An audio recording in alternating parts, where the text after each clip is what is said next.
তো আজ জুম্মার নামাজ পড়তে মালদ্বীপের মসজিদে আসলাম। পৌঁছে গেছি, গুগল ম্যাপ দেখে মালদ্বীপের মসজিদ খোঁজ করে এখানে চলে আসলাম। তো নামাজ পড়ার জন্য এখন ভিতরে ঢুকবো।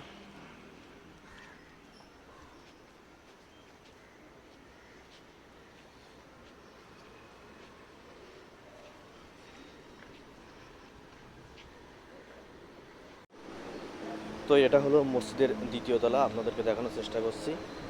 ফার্স্ট ফ্লোরে আমি জায়গা পাই না, তাই সেকেন্ড ফ্লোরে নামাজ আদায় করলাম। এটা হলো সেকেন্ড ফ্লোরের দৃশ্য। এখন আমি ফার্স্ট ফ্লোরের দিকে যাচ্ছি। এটা হলো ফার্স্ট ফ্লোর। এখানে আমাদের অনেক বাংলাদেশি ভাইয়েরা আছে, নামাজ আদায় করতে আসছে। দেখা হয়েছে অনেকের সাথে। অনেক সুন্দর মনোরম পরিবেশ, চারিপাশ দিয়ে ফুল গাছ লাগানো, দেখলে আপনাদের ভালো লাগবে। ফুল গাছ লাগানো দেখতে পাচ্ছেন। তো নামাজ আদায় করে এখন আমি বের হলাম, নামাজ আদায় করে